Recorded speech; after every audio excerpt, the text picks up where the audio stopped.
So who do we help?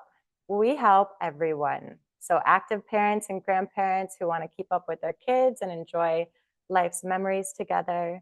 Energetic retirees who now have all this time and want to be able to travel, explore, move better in their bodies and actually enjoy their free time.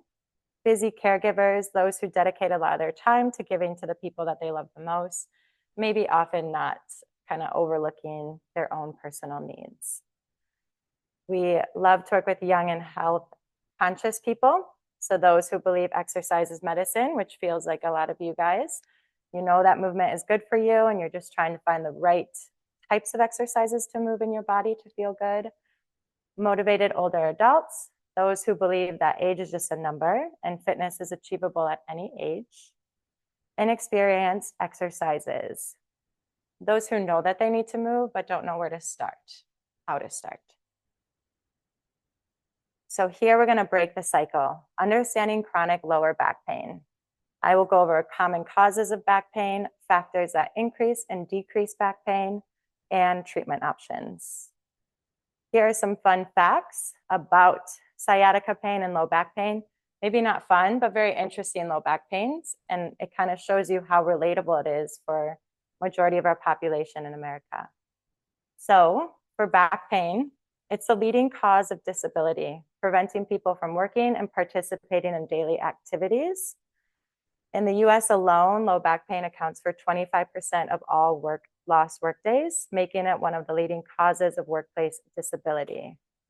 It significantly impacts productivity, costing billions in healthcare expenses and lost wages each year.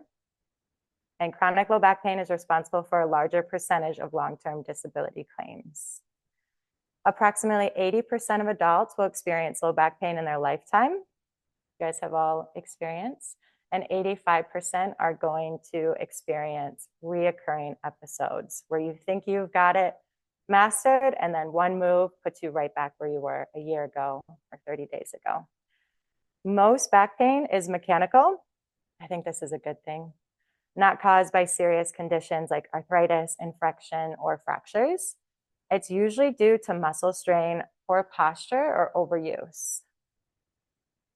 Up to 40% of people will experience sciatica at some point in their lifetime. So again, these statistics show that back pain is incredibly common and that you are not alone. As therapists here, we frequently treat patients with low back pain and we're here to help you manage it and overcome it. Here's a common culprit. I'm going to go through all of our slides. And what makes your back pain worse? In general, we have poor posture. So slouching like a hunchback, your back's not a fan. Think of your spine as a tower. It needs to stay straight.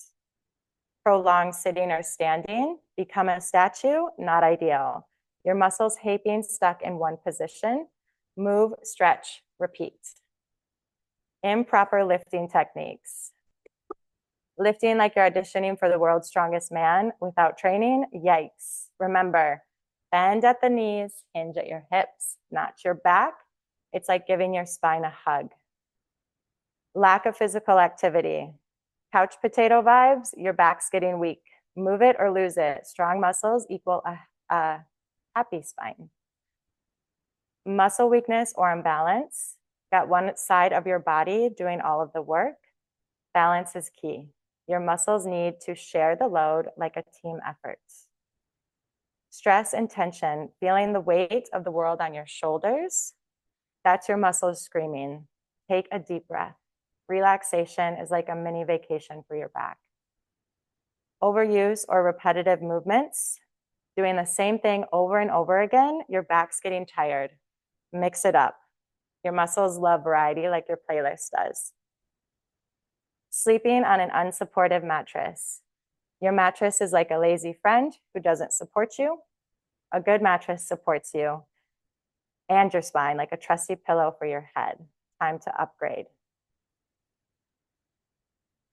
Here is some good pictures about posture. Posture, posture, posture. We cannot instill this enough in our daily lives because it's very, very important to keep our spine in a in alignment. So we want to protect our spine by keeping the spinal column in its natural curvature.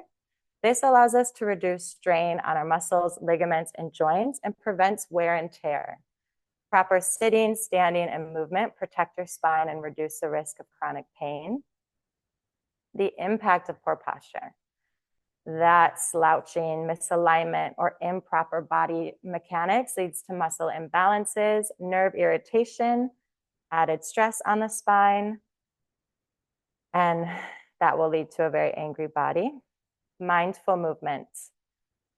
So I like this because your spine and your posture doesn't always need to be perfect. It's very hard to always be mindful of your movement, but the more you cue your body in little changes, the better your spine will be and the less likely you'll be injured. So just be mindful. When you are moving, move slow and controlled and make small adjustments throughout the day to allow your body to relax, reset, and open up.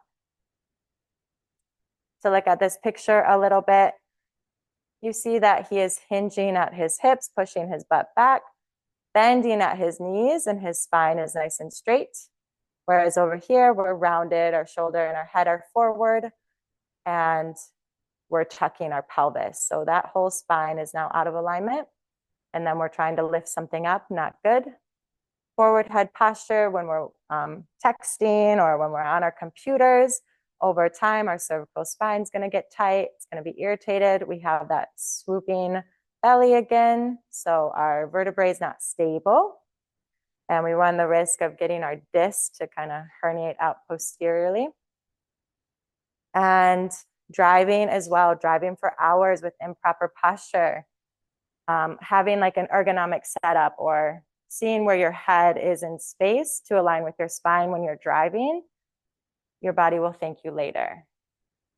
And then for sleeping, we'll touch base on sleeping again, get you guys set up for success with that. But ideally, you don't want your neck forward.